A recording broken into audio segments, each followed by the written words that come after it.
وقال النبی صلی اللہ علیہ وسلم من صام رمضان ایمانا واحتسابا غفر له ما تقدم من ذنبه وقال النبی صلی اللہ علیہ وسلم کم من صائم لیس له من صیامه الا الظما وقال النبی صلی اللہ علیہ وسلم من لم يدع قول الزور والعمل به فليس لله حاجة في أن يدع طعامه وشرابه أو كما قال عليه الصلاة والتسليم.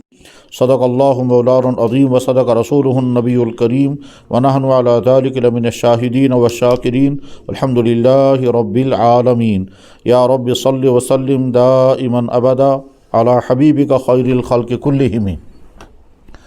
محترم بزرگوں اور دوستو، اللہ کے فضل اور احسان، اللہ کی عنایت و کرم سے اس وقت ہم رمضان مبارک کے مقدس ترین ایام گزار رہے ہیں۔ ہو سکتا ہے سال گزشتہ اللہ کے بہت سارے بندے رمضان میں موجود تھے اور آج نہیں ہیں، تو ایسے یہ بھی ہو سکتا ہے کہ آج ہم ہیں اور اگلے سال رمضان میں نہ ہوں، اس لیے کہ کس انسان کو دنیا سے کب جانا ہے یہ کسی کو نہیں معلوم۔ عام طور پر لوگ گھبراتے ہیں موت کے نام سے، حالانکہ موت کا تعلق کسی بیماری کے ساتھ نہیں ہے، کسی کینسر کے ساتھ نہیں ہے، کسی ایکسیڈنٹ کے ساتھ نہیں ہے، موت کا تعلق ٹائم کے ساتھ ہے۔ جب ٹائم آئے گا تو انسان کو جانا ہے، چاہے وجہ کچھ بھی نہ ہو، اور اگر ٹائم نہیں آیا ہے تو انسان نہیں جائے گا چاہے 10 وجہ کیوں نہ ہو۔ کئی لا علاج بیماریوں میں مبتلا انسان موجود رہے گا کیونکہ ابھی ٹائم اس کا آیا نہیں۔ کئی ناقابل علاج بیماریوں میں جس کو ڈاکٹر کہہ رہے ہوں گے کہ اس بیماری کے بعد آدمی اتنے مہینے بچے گا، اس بیماری کے بعد آدمی اتنے مہینے رہے گا، اور اس بیماری کے بعد یہ آدمی اتنے نہیں رہے گا، لیکن ڈاکٹروں کے کہنے کے باوجود آدمی زندہ ہوگا کیونکہ ابھی ٹائم نہیں آیا۔ اس سلسلے میں نے پڑھنے کی کوشش کی تو یہ بھی پتہ چلا کہ 10 کینسروں میں مبتلا انسان زندگی گزارتے رہے، اور وہ چاہتے بھی رہے کہ ہم مر جائیں لیکن موت نہیں آئی، اور وہیں سے ایک تصور پیدا ہوا، اس کو کہتے ہیں یوتھینیزیا، اس کو عام زبان میں کہتے ہیں قتل بجذبہ رحم، یا آپ کی زبان میں سے کہیں گے مرسی کلنگ۔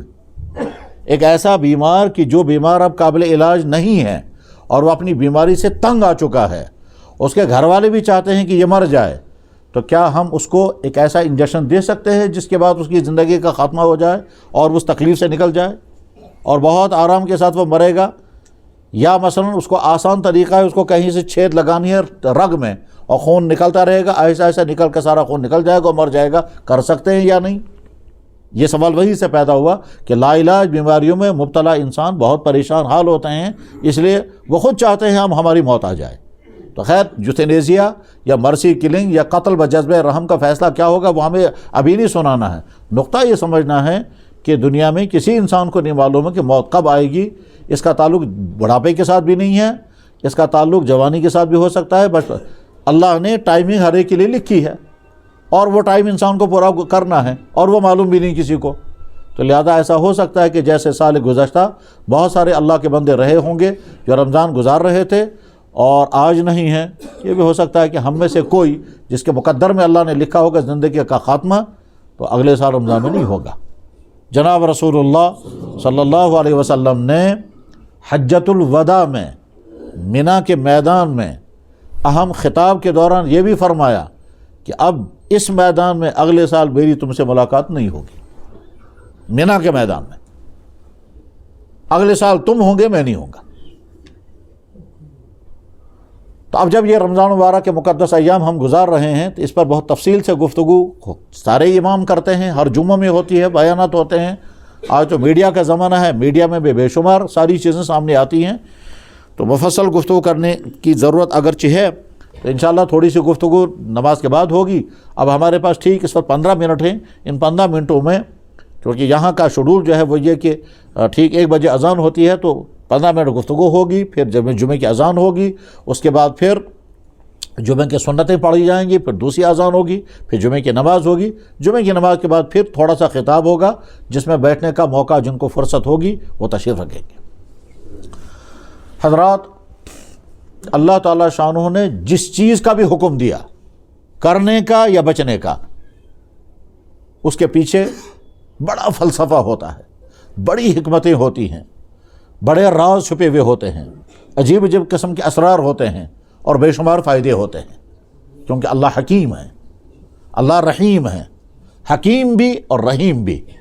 انسان کے پیدا کرنے والے انسان کے جسم کے سارے تقاضوں سے، وہ تقاضے اللہ ہی نے پیدا کیے ہیں، اس لیے جب بھی اللہ تعالیٰ شانہ کسی چیز کا حکم دیں گے اس کے پیچھے نہ جانے کتنی مصلحتیں ہوں گی، اور جن چیزوں کے متعلق فرمایا کہ اسے دور رہو اس میں بھی نہ جانے کتنے مصلحتیں ہوں گی، چاہے انسان کو سمجھ میں آئیں یا نہ آئیں۔ اور آگے جتنا علم بڑھتا جاتا ہے حکمتیں سامنے آتی رہتی۔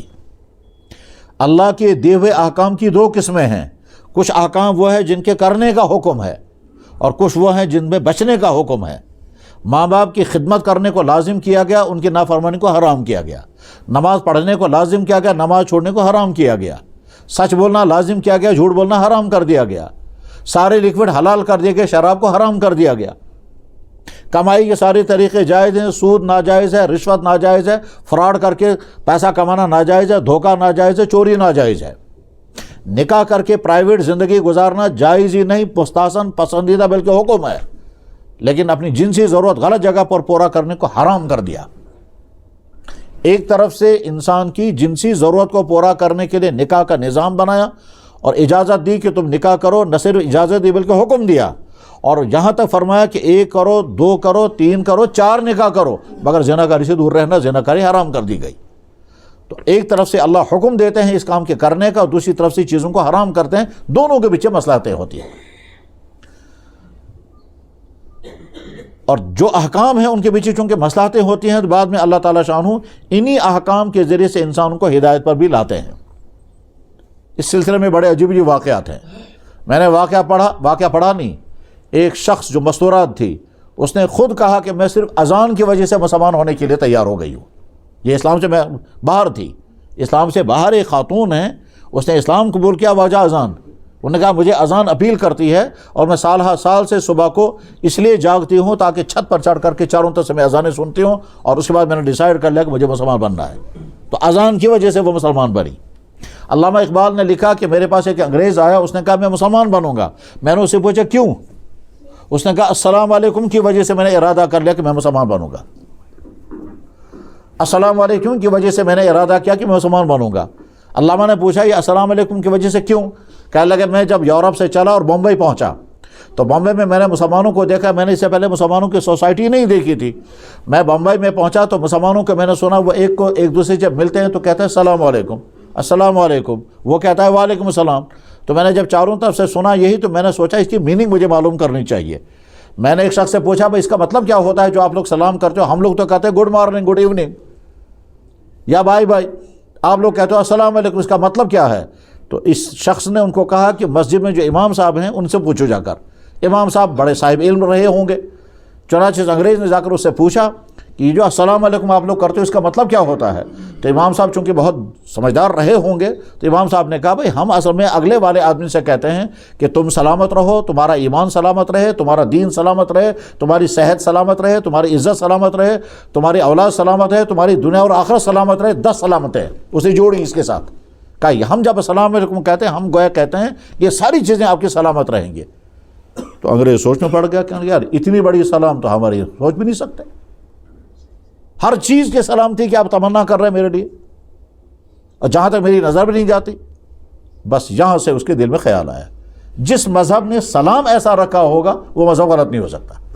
بس یہاں سے پلٹا کھا گیا وہ۔ آپ سوچتا رہا، حسن اتفاق انہی دنوں ایک انگریز کا لکھا ہوا ترجمہ قرآن شائع ہوا تھا، انگریز کا لکھا ہوا، اس کا نام تھا پکتھال، مارما ڈیوک پکتھال۔ اس نے قرآن کا ٹرانسلیشن لکھا تھا، یہاں بھی جان کی مارکیٹ میں اویلیبل ہے۔ بعد میں وہ شخص مسلمان بھی ہوا ہے، پہلے ٹرانسلیشن اس نے کیا پھر مسلمان ہوا، پھر اس کا نام رکھا گیا محمد مارما ڈیوک پکتھال، کہتے بھی ہیں پکتھال کے ٹرانسلیشن، پکتھال نے ترجمہ بھی یہ لکھا ہے۔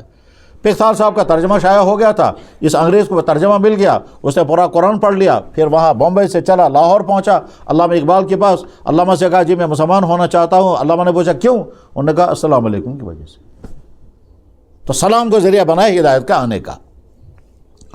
میں نے بڑے بزرگ جو اس وقت حیات ہیں اور عالمی سطح پر ان کی خدمات اور ان کا بیان سنا خود ان سے مکہ مکرمہ میں، اور ان کا وہ بیان جو ہے وہ کتاب میں بھی چھپا ہوا ہے، کتاب کا نام ہے سوئے حرم، اور سوئے حرم میں جو بیان ان کا کیا وہ اتفاق سے جب وہ بیان مکہ مکرمہ میں کر رہے تھے تو ہم اس بیان میں موجود تھے، حسن اتفاق ہے یہ۔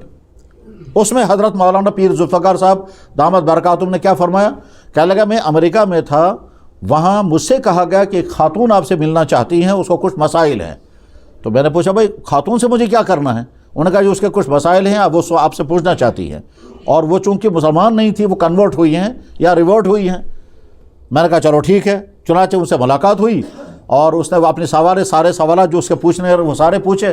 تو آخر میں نے کہا میں بھی اب پوچھنا چاہتا ہوں۔ اس نے پوچھا کہا پوچھئے؟ کہا میں یہ پوچھنا چاہتا ہوں کہ آپ مسلمان کیوں بنی؟ اس نے کہا ہاں بہت اچھا۔ انہوں نے سوال میں شاید یہ پوچھا ہوگا کہ آپ کو مسلمان کس نے بنایا؟ تو اس نے جواب میں کہا مجھے خانہ کعبہ نے مسلمان بنایا۔ تو جواب عجیب سا ہے، خانہ کعبہ نے آپ کو کیسے مسلمان بنایا؟ تو اس نے وہاں سے جواب میں کہا کہ جی میں اور میرے شوہر ایک امریکن کمپنی میں جاب کرتے تھے، کمپنی نے ڈیسائیڈ کیا کہ اس کمپنی کی ایک برانچ جدہ میں کھولی جائے گی، اس لیے کمپنی کی طرف سے آفر آیا تمام ملازمین کو کہ جو چاہیں وہاں برانچ میں کام کرنے کے لیے تو وہ درخواست دے دے۔ میں نے شوہر سے کہا یہاں کی ساری برانچوں میں ہم نے کام کیا ہے اور ساری برانچوں میں گھومتے رہے ہیں، جس برانچ میں جاتے تھے وہاں کا علاقہ بھی دیکھتے تھے، اب جب عرب میں برانچ کھول رہی ہے تو ہم اسی بہانے عرب ملکوں کو بھی دیکھیں گے، تم بھی اپلائی کرو۔ چنانچہ میرے شوہر نے درخواست دے دی اور ہمارا اپائنٹمنٹ ہو گیا، اب ہم جدہ برانچ میں ٹرانسفر ہو جائیں گے۔ پہنچ گئے ہم جدہ میں پہنچے تو وہاں میں دیکھتی رہتی تھی کہ کچھ لوگ سفید کپڑے باندھے ہوئے وہاں سے چلتے رہتے ہیں، سفید کپڑے باندھ کر کے وہاں سے چلتے رہتے ہیں۔ میں دیکھتی رہتی تو وہ کچھ پڑھتے رہتے تھے۔ تو میں نے اپنے شوہر سے پوچھا یہ کون لوگ ہیں اور یہ ایک ہی جیسا ڈریس کیوں ہیں اور یہ پڑھتے کیا ہیں؟ ظاہر ہے وہ احرام والے ہوتے ہوں گے۔ جدہ ساری دنیا کے جب عمرہ حج کرنے کے لیے پہنچے تو جدہ پہنچتے ہیں۔ اب وہ شپ سے اتر کر، شپ کا زمانہ رہا ہوگا، شپ سے اتر کر کے پھر وہ ٹرانسپورٹ اڈے پر پہنچتے ہوں گے، تو اس بیچ میں وہاں کہیں ان کا آفس رہا ہے یا ان کے اکاموڈیشن کی جگہ رہی ہے، تو وہاں وہ دیکھتے رہتی تھی ایک ہی قسم کے کپڑے پہنے ہوئے، سارے سفید کپڑے پہنے ہوئے، ننگے سر، اور عورتیں ایک قسم کا حجاب لگا کر کے اور ایک ہی ترانہ پڑھتے ہوئے لبیک پڑھتے ہوئے جاتے ہوں گے۔ اب وہ دیکھتی رہتی تو ایک دن اس کو شوق پیدا ہوا، اپنے شوہر سے اس نے پوچھا یہ کون لوگ ہیں اور کیا کرتے ہیں؟ انہوں نے کہا دیکھو یہ مسلمان ہیں اور آگے ان کا ہولی کعبہ ہے، یہ وہاں جاتے ہیں۔ کہا مجھے بہت اچھا لگتا ہے ان کا یہ ایک ہی قسم کا لباس اور یہ پڑھتے کیا ہیں؟ خیر دیکھتے رہی۔ ایک دن بیوی نے شوہر سے کہا ہم بھی جائیں گے وہاں، جدہ کے آس پاس کے سارے علاقے ہم نے دیکھے، ہم بھی جائیں گے وہاں جہاں ان کا ہولی کعبہ یا مکہ سٹی ہے۔ تو شوہر نے کہا وہاں نہیں جا سکتے، وہاں تو بین ہے۔ انہوں نے کہا اپلائی کرو، ہو سکتا ہے اجازت مل جائے۔ کہا وہ اجازت نہیں مل سکتی، وہاں اجازت کا تو سوال ہی نہیں ہے۔ انہوں نے کہا کوشش کر کے دیکھتے ہیں۔ کہنے لگا کیسے کوشش کر کے دیکھ سکتے ہیں؟ یہ تو ایسی چیز نہیں ہے کہ صاحب ہم کو سفارش لگائیں گے، درخواست دیں گے تو مان لیں گے، نہیں، یہ تو مذہبی پابندی ہے۔ اور اسلام میں 12 بیوی نے اور انہوں نے کہا بیوی نے کہا پھر ایک کام کرتے ہیں، تم بھی ایسا ڈریس پہنو، میں بھی مسلمان لیڈی جیسا پہنوں گی اور ہم چلیں گے، تو ہو سکتا ہے وہ دیکھنے والا کہے گا کہ یہ بھی مسلمان ہی ہوں گے تو ہم کو چھوڑ دیں گے، اسی بہانے ہم پہنچ جائیں گے وہاں۔ شوہر نے کہا چلو کر کے دیکھتے ہیں۔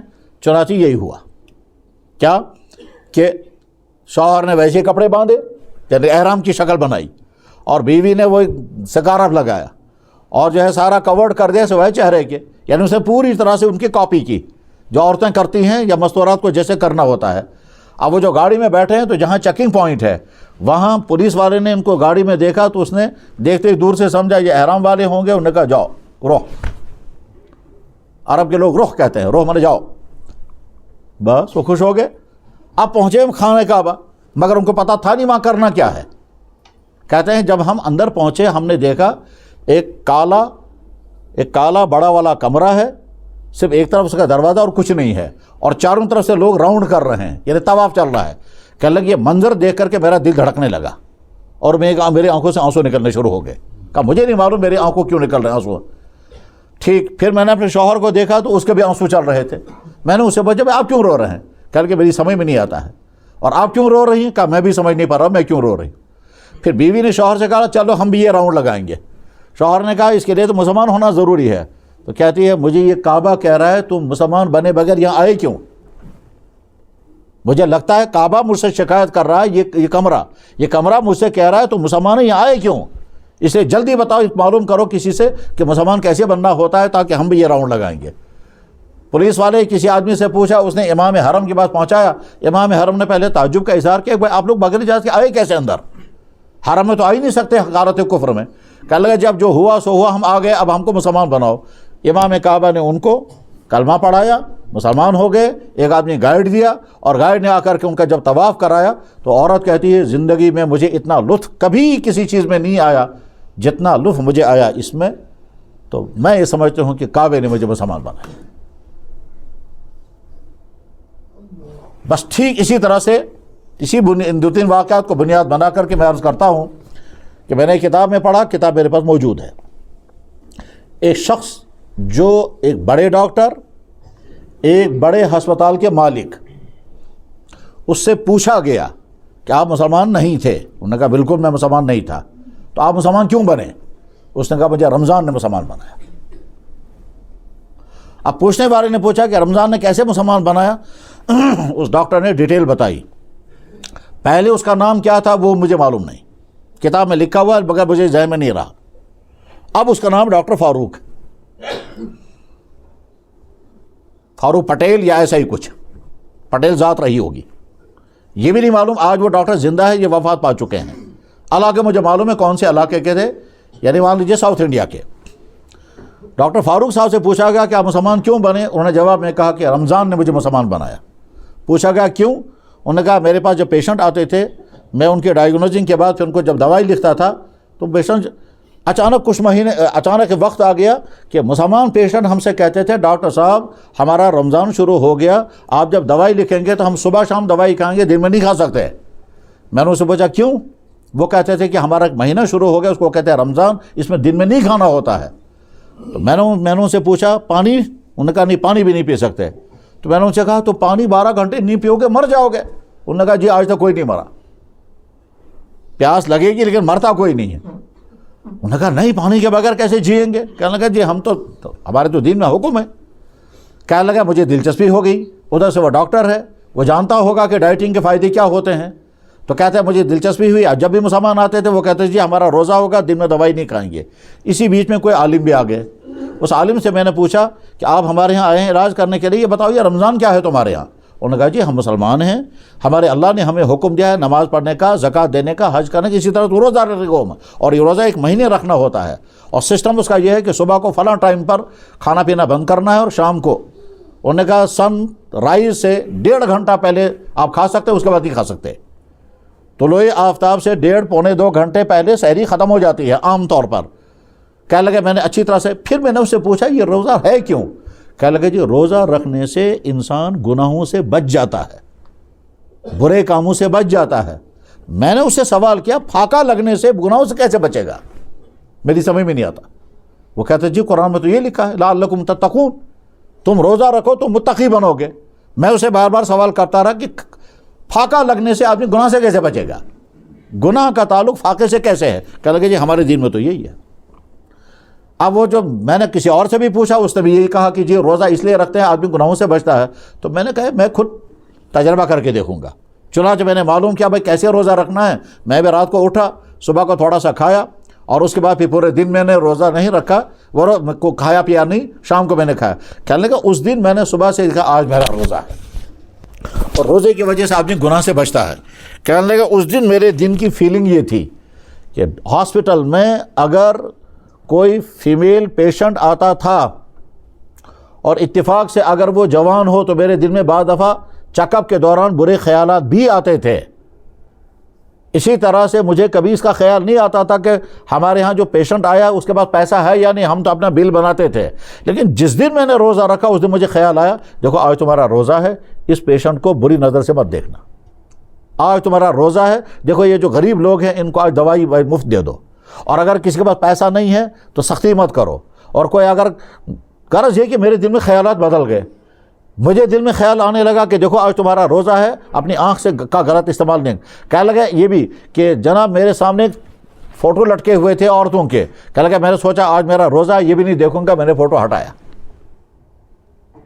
پھر میرے خیال آیا کہ یہ بائی دی وے ہوا ہے،